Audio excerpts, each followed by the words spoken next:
ನಮಸ್ತೆ. ಇದು ದೀಪಾವಳಿ ಹಬ್ಬ ಆಗೋಕ್ಕಿಂತ ಮುಂಚೆ ನಾನು ಕ್ಲೀನಿಂಗ್ ಮಾಡೋಣ ಅಂತ ಕೂತಿದ್ದೆ. ಎಲ್ಲಿಂದ ಸ್ಟಾರ್ಟ್ ಮಾಡೋಣ ಅಂತ. ಯಾಕೆಂದರೆ ಪಾಟಲ್ಲಿ ತುಂಬ ಗಲೀಜಿದೆ. ನಾವೇನೇ ಲಿಕ್ವಿಡ್ ಕೊಟ್ರೂ ಅದಕ್ಕೆ ಉಪಯೋಗ ಇರಲ್ಲ ಅನ್ನೋದಕ್ಕೆ ನೋಡೋಣ ಇವತ್ತು ಎಷ್ಟಾಗುತ್ತೋ ಅಷ್ಟು ಮಾಡೋಣ ಅಂತ ಕೂತಿದ್ದೀನಿ. ಇದನ್ನು ಮಾಡಿಬಿಟ್ಟು ಇನ್ನೂ ಒಂಚೂರು ಮಾಡಿ ನಾನು ಊರಿಗೆ ಹೋಗಿ ಬರೋಷ್ಟೊತ್ತಿಗೆ ಮತ್ತೆ ನನಗೆ ಹುಷಾರಿಲ್ದಂಗೆ ಆಯಿತು. ಅದರಿಂದ ನಾನಿವಾಗ ಮಾಡಿರೋ ವಿಡಿಯೋಗಳು ಯಾವ್ಯಾವ ಇದ್ದಾವೋ ಅವನ್ನೇ ನಿಮ್ಮ ಜೊತೆ ಅಪ್ಲೋಡ್ ಮಾಡ್ತಾಯಿದ್ದೀನಿ.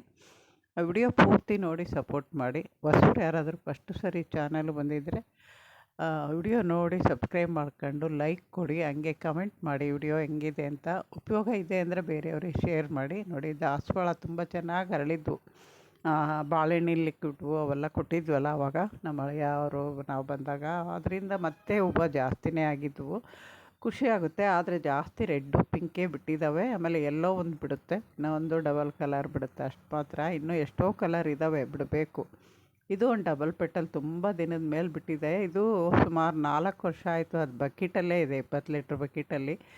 ಅದನ್ನು ಸ್ವಲ್ಪ ರೀಪಾಟ್ ಮಾಡ್ಕೋಬೇಕು ಫೆಬ್ರವರಿ ಆದಮೇಲೆ. ಇದು ನೋಡಿ ರಾಣಿ ಪಿಂಕು, ನಿಮಗೆ ವಿಡಿಯೋದಲ್ಲಿ ಹೆಂಗೆ ಕಾಣುತ್ತೋ ಗೊತ್ತಿಲ್ಲ. ರಾಣಿ ಪಿಂಕು ಮೇಲ್ಗಡೆ ಅದು ಉದ್ದ ಇದೆ, ಕೆಳಗಡೆ ಸ್ಟೆಮ್ಮಲ್ಲಿ ಬಿಟ್ಟಿರೋದು. ಅದಕ್ಕೆ ನಿಮಗೆ ಕೆಳಗಡೆ ಕಾಣುತ್ತೆ ಚಿಕ್ಕ ಗಿಡ ಅಂತ. ಇಲ್ಲ, ಅದು ದೊಡ್ಡ ಗಿಡನೇ ಅದು.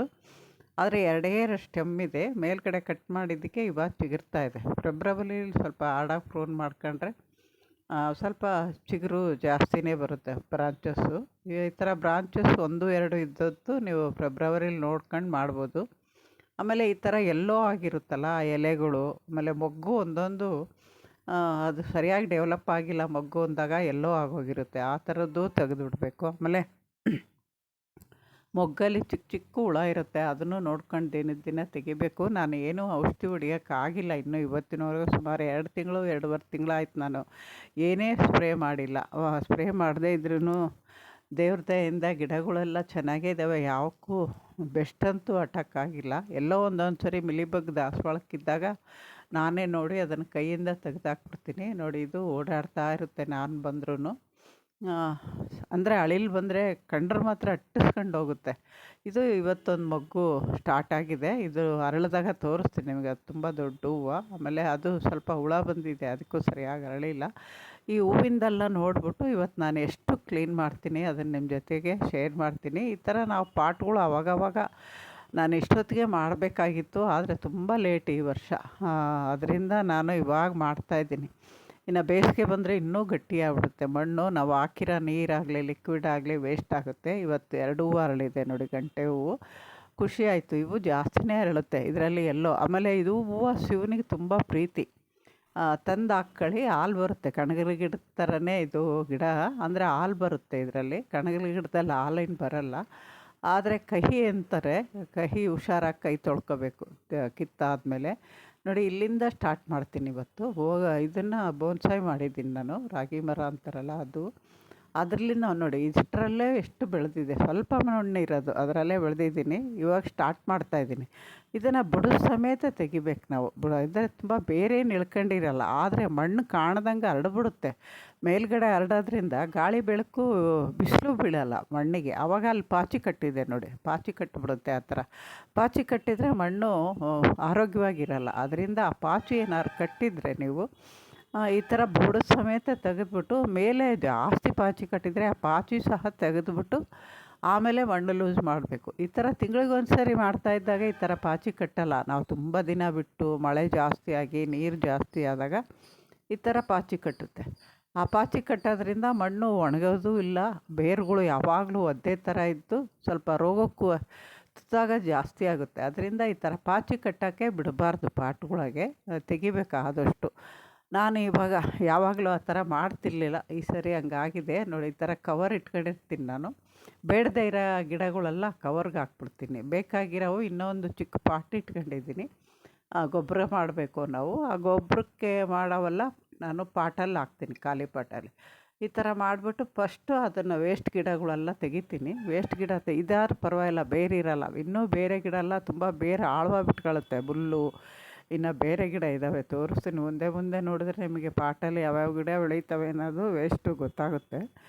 ಅದಾದಮೇಲೆ ಈ ಥರ ಚೂಪ್ಗೆ ನಿಮಗೇನು ಗಾರ್ಡನ್ ಟೂಲ್ಸೇ ತೊಗೋಬೇಕು ಅಂತೇನಿಲ್ಲ. ಹೊಸಬ್ರು ಮನೆಗಿರೋದು ಹಳೆ ಚಾಕು ಅಥವಾ ಹಳೇದು ಕತ್ರಿ ಏನಾದ್ರು ಮುರಿದೋಗಿದ್ರೆ ಒಂದಿರುತ್ತಲ್ವ ಚೂಪಾಗಿರುತ್ತೆ. ಯಾವುದೇ ಇದಾಗಲಿ ಚೂಪಾಗಿ ಕಬ್ಬಿಣ ಆಗಲಿ ಅಥವಾ ಸ್ಟೀಲ್ ಆಗಲಿ ಯಾವ್ದಾದ್ರು ಈ ಥರ ಇಟ್ಕೊಂಬಿಟ್ಟು ನಾವು ಮಣ್ಣನ್ನು ಕೆದಕಬೇಕು. ಕೆಳಗಡೆಯಿಂದ ಕೆದಕ್ಬೇಕು. ನೀವು ಬೇರಿಗೆ ಸ್ವಲ್ಪ ಡಿಸ್ಟರ್ಬ್ ಆಗದಂಗೆ ಕೆದಕಿದರೆ ಒಳ್ಳೆಯದು. ಚಿಕ್ಕ ಚಿಕ್ಕ ಬೇರು ಕಟ್ಟಾದರೆ ಏನಾಗಲ್ಲ, ದೊಡ್ಡ ಬೇರು ಮಾತ್ರ ಏನೂ ಆಗಬಾರ್ದು. ಇದೂ ಅಷ್ಟೇ ಬೋನ್ಸಾಯ್ ಮಾಡೋದು ನಾನು ನೋಡಿಸಿದ್ದೀನಿ, ವಿಡಿಯೋ ಹಾಕಿದ್ದೀನಿ ಯಾವ ಥರ ಬೋನ್ಸಾಯ್ ಮಾಡ್ಬೋದು ಅಂತ. ಇದನ್ನಲೇ ನೀವು ಯಾವ ಗಿಡ ಬೇಕಾದ್ರೂ ನಾವು ಬೋನ್ಸಾಯ್ ಮಾಡ್ಕೊಂಡು ಟ್ರೈ ಮಾಡ್ಬೋದು. ಬೋನ್ಸಾಯ್ ಮಾಡೋದೇನು ಕಷ್ಟ ಆಗಲ್ಲ. ಅಂದರೆ ಪದೇ ಪದೇ ಅದು ರೀಪಾಟ್ ಮಾಡ್ಕೊಂಡು ಈ ಥರ ನಾವು ಸ್ವಲ್ಪ ಚಿಕ್ಕ ಕಲ್ಲು ಸಣ್ಣ ಸಣ್ಣ ಕಲ್ಲಿರುತ್ತೆ, ಆ ಮಣ್ಣಿಗೆ ಆ ಕಲ್ಲು ಮಿಕ್ಸ್ ಮಾಡಿ ಹಾಕಬೇಕು. ಯಾಕೆಂದರೆ ಗಟ್ಟಿಯಾಗಿ ಕುತ್ಕೋಬೇಕು. ಸ್ವಲ್ಪನೇ ಮಣ್ಣಲ್ವ, ಆ ಪಾಟಲ್ಲಿ ಗಟ್ಟಿಯಾಗಿ ಕುತ್ಕೋಬೇಕು. ಪಾಟ್ ಸೈಜು ಹೈಟ್ ಇರಲ್ಲ ಇದು, ಅದರಿಂದ ಸ್ವಲ್ಪ ಸಣ್ಣ ಕಲ್ಲಿರುತ್ತೆ. ನೀವು ನೋಡಿದ್ರೆ ಮಣ್ಣಲ್ಲಿ ಗೊತ್ತಾಗುತ್ತೆ. ಸಣ್ಣ ಸಣ್ಣ ಕಲ್ಲು ಮಿಕ್ಸ್ ಮಾಡಿ ಹಾಕಿದ್ದೀನಿ. ಆ ಕಲ್ಲು ಮಿಕ್ಸ್ ಮಾಡಿದ್ರಲ್ಲೇ ಅಷ್ಟೊಂದು ವೇಸ್ಟ್ ಗಿಡ ಬೆಳೆದಿದೆ. ಇವಾಗ ನಾನು ಮತ್ತೆ ಮಣ್ಣು ಎಲ್ಲ ಕೆದಕ್ಬಿಟ್ಟು ಎಲ್ಲ ಮಾಡಿ ಬೇರು ಕಾಣಿಸ್ತಾ ಇತ್ತು ನೋಡಿ, ಆ ಬೇರು ಮಾತ್ರ ಮುಚ್ಚಿದ್ದೀನಿ ನಾನು. ಆಮೇಲೆ ತುದಿಗಿರೋ ಮಣ್ಣು ಸ್ವಲ್ಪ ನೀರು ಹಾಕಿದ್ರೆ ಎಲ್ಲ ಆಚೆ ಬರಬಾರ್ದು ಅನ್ನೋ ಇದಕ್ಕೆ ತುದಿ ಇರೋ ಮಣ್ಣೆಲ್ಲ ಮಧ್ಯೆ ಹಾಕಿದ್ದೀನಿ. ಇದು ಜೆಟ್ ಪ್ಲಾಂಟು, ಇದೂ ಅಷ್ಟೇ ಇಲ್ಲೂ ಬೆಳೆದಿದೆ. ಇದೂ ಅಷ್ಟೇ ಬೋನ್ಸಾಯ್ ಮಾಡಿರೋದು ನಾನು. ಈ 2 ಗಿಡನೂ ಪಕ್ಕಪಕ್ಕಟ್ಟೆ ಇಟ್ಟಿದ್ದೀನಿ. ಬೋನ್ಸಾಯ್ ಜೆಟ್ ಪ್ಲಾಂಟ್ ಕೂಡ ಬೋನ್ಸಾಯ್ ಮಾಡ್ಬೋದು. ಅಂದರೆ ಟೈಮ್ಗೂ ಅದನ್ನು ನಾವು ಯಾವ ಶೇಪ್ ಬೇಕೋ ಆ ಶೇಪಲ್ಲಿ ಪ್ರೂನ್ ಮಾಡ್ಕೊಂಡಿದ್ದಾಗ ಅದು ಒಂದು ಬೋನ್ಸಾಯ್ ಟೈಪ್ಗೆ ಆಗುತ್ತೆ. ನಾನು ತುಂಬ ದಿನ ಬಿಟ್ಟಿರೋದಕ್ಕೆ ಅದು ಸಿಕ್ಕಾಪಟ್ಟೆ ಬೆಳೆದಿದೆ. ಇವಾಗ ನೋಡ್ತೀನಿ ಎಷ್ಟಾಗುತ್ತೋ ಅಷ್ಟು. ಕೆಳಗಡೆ ಬ್ರಾಂಚಸ್ ಬರೋಕ್ಕೆ ಬಿಡಬಾರ್ದು. ನಮಗೆ ಮರದ ಟೈಪು ದೊಡ್ಡದು ಮರದ ಟೈಪು ಶೇಪ್ ಬೇಕು ಅಂದಾಗ ಕೆಳಗಡೆ ಬ್ರಾಂಚಸ್ಸು ಸೈಡಲ್ಲಿ ತುದಿಗಳು ಕಟ್ ಮಾಡ್ಕೊಂಡು ನಾವು ಶೇಪ್ ಗೊತ್ತಾಗುತ್ತೆ ಕಟ್ ಮಾಡ್ತಾ. ಅದೇನು ಕಷ್ಟ ಆಗೋಲ್ಲ. ಬೋನ್ಸಾಯ್ ಮಾಡೋದು ತುಂಬ ಕಷ್ಟ ಅನ್ಕೊಳ್ತಾರೆ ತುಂಬ ಜನ. ಏನಾಗಲ್ಲ, ಮಾಡ್ತಾ ಎಲ್ಲ ಕೆಲಸನೂ ನಾವು ಕಲಿಬೋದು, ಮಾಡ್ಕೋಬೋದು ನೀವು. ಇವು ಬೋನ್ಸಾಯ್ ಗಿಡಗಳು ಎಷ್ಟು ರೇಟ್ ಇರುತ್ತಲ್ವ. ಆಮೇಲೆ ಜೆಡ್ ಪ್ಲಾಂಟು ಅಷ್ಟೇ, ಒಂದು ಚಿಕ್ಕದು ಕಿರುಬೆರಳು ಗಾತ್ರ ಕಟಿಂಗ್ ಇಟ್ಟರೂ ಬಂದುಬಿಡುತ್ತೆ.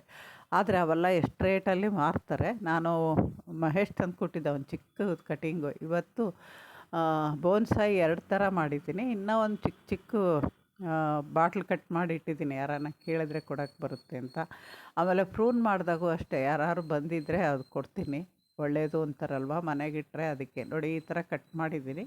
ಕೆಳಗಡೆ ನಮಗೆ ಅದು ದಪ್ಪ ಬೆಳೀತಾ ಹೋದಂಗಲ್ಲ, ಅದು ಬೋನ್ಸಾಯ್ ಟೈಪು ನಮಗೆ ಕಾಣಿಸುತ್ತೆ. 2 ಪಕ್ಕದಲ್ಲಿದ್ದಾವೆ ನೋಡಿ. ಆ ಕಡೆದು ಅಷ್ಟೇ, ಅದು ದೊಡ್ಡದು ಮರ ಆಗೋದು ರಾಗಿ ಮರ. ಈ ಅಷ್ಟೇರಲ್ಲೇ ಬೆಳೆಯುತ್ತೆ. ಹಬ್ಬ ಅಂದರೆ ಹೈಟು 2.5-3 ಇಂಚ್ ಇರ್ಬೋದು. ಆಮೇಲೆ ಇಲ್ಲೂ ಅಷ್ಟೇ ಎಲ್ಲ ನಿಮಗೆ ಇದೆಲ್ಲ ಮಾಡ್ತೀನಿ ನಾನು. ಮಾಡಿಬಿಟ್ಟು ಲಾಸ್ಟಲ್ಲಿ ತೋರಿಸ್ತೀನಿ. 2 ಮಾತ್ರ ತೋರಿಸಿದ್ದೀನಿ, ಯಾಕೆಂದರೆ ಎಲ್ಲನೂ ಅದೇ ಥರ ಮಾಡೋದು. ನೋಡ್ಸೋಕೆ ಹೋದರೆ ಬೋರ್ ಆಗುತ್ತಲ್ವ. ಆಮೇಲೆ ಇವನ್ನೂ ಸ್ವಲ್ಪ ರೀಪಾಟ್ ಮಾಡ್ಕೋಬೇಕು, ಅವ್ರು ನೀರಿಗೆ ಜಾಸ್ತಿ ಬೇಕಿಲ್ಲ.